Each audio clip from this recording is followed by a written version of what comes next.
Hey guys, it's Miss Marcia. We have our second week of Angelina Ballerina classes this week. Today we are reading Angelina and the Princess. All right.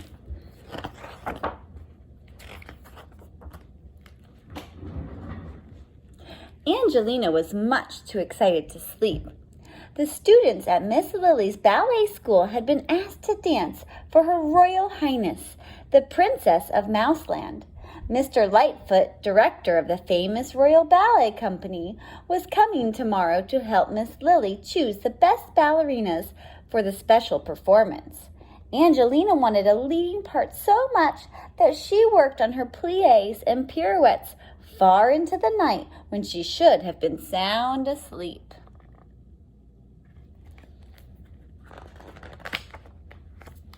The next morning, Angelina woke up feeling terrible. Her head ached and her ears buzzed. Angelina's mother took her temperature and shook her head sadly. "I'm afraid you'll have to stay in bed," she said. "You can't go to ballet school when you're not well." And then there's a little picture on that side. She's got to stay in bed. But Angelina was determined to go. While her mother was busy downstairs, Angelina packed her ballet bag. And then over here's a picture.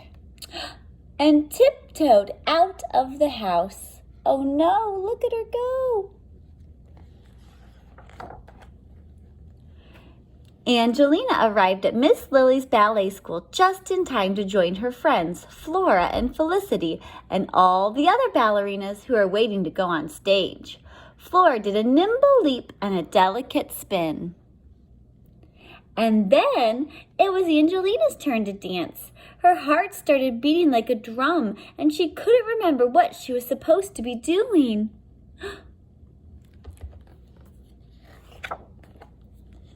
The music started, and Angelina knew she had to begin. She tried one step. She tried another. Then she began twirling and spinning like a top until she was so dizzy she lost her balance, tripped on her pink ribbons, and tumbled down with a thump. Flora and Felicity were given the leading roles in the Dance of the Flower Fairies. Later, Miss Lily called for Angelina. "I'm afraid you'll have to take a smaller part this time," she said, trying to be kind. When Angelina got home, her mother was very upset. "How could you run away like that when I told you to stay in bed?" she asked.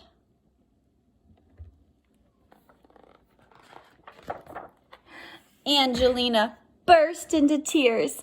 "I had to go to Miss Lily's, but everything went wrong. I danced so badly for Mr. Lightfoot. I will never be a real ballerina. I am not going to ballet school anymore." Angelina's mother hugged her and kissed her and carried her upstairs, and in just a minute, she was fast asleep in her own bed again. The next day, Angelina's headache was gone. She felt better, but she was still very sad. "It's not fair," said Angelina. "Maybe not," her mother said gently, "but things don't always go our way. You can still do your best with whatever part you are given, and that will help the whole performance." Angelina thought about what her mother had said. Then she returned to Miss Lily's after all, and rehearsed very hard with the other ballerinas for the royal performance.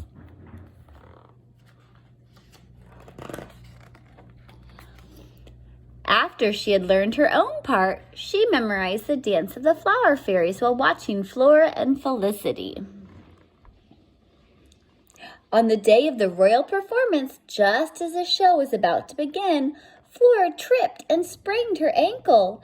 Everyone was terribly upset. Mr. Lightfoot and Miss Lily turned to each other in horror. "Who can do the part?" they cried. Angelina was worried about Flora, but Susie stepped forward and said, "Angelina can." Angelina showed Miss Lily that she had learned the dance by heart. But what about Flora? She asked. Don't worry, said Miss Lily. We have a treat for her. Ooh, look at that page with all of the dancers on stage. And check out those curtains with the roses and the purple sashes. Very cool. So Flora was happy because she was invited to sit right next to the Princess of Mouseland. Mr. Lightfoot and Miss Lily were happy because the performance could go on.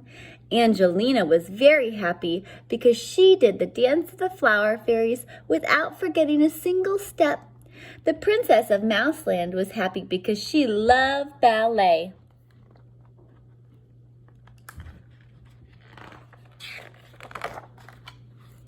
When the performance was over, she congratulated Angelina and thanked her warmly for saving the show.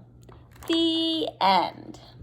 Okay, so last week we made our Angelina Ballerina puppets, right? You could print those out and color them and put them on popsicle sticks.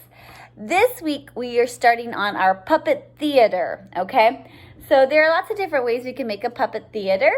I've done a shoebox puppet theater. So I had an old shoebox, and all I had to do was on the bottom. So here's the top where it opens up. On the bottom of the shoebox, I cut out a rectangle, okay? This is the front of my puppet theater, okay? That's where we're gonna be able to see the puppets inside of it. Then on the bottom, what I want to be the bottom of my stage, I cut little slits. So there's a slit here and a slit here. That is where we'll be able to put our puppets up, right? So we'll be able to slide them through the slits and then they'll be able to be seen in the stage. Okay, now I just left my puppet theater black because in the next couple weeks we're gonna be decorating these even more. But if you want to decorate the outside, well, like paint it or color it, depending on what color shoebox you had, you can do a solid color, but that's up to you guys. I just left mine like this because we're gonna be adding things onto the front of it, and we're also gonna be adding things inside of it. But if you wanna do anything on the back, on the tops and sides and the bottom, that's up to you guys. But I'll help you guys with decorating this and then decorating the inside part of it, okay? And you might need parents' assistance with the cutting part of the cardboard because sometimes it's a little tricky, but I think that's the only thing you're gonna really need a lot of parent help on. And then the other things I have planned should be able to be things that you can do all by yourself, okay? All right, so I'm excited to start our puppet theaters and get them decorated, and then I'll show you how to use them, and then we have them all put together, okay? All right, I hope you have a great week, and I'll see you guys in class. Bye.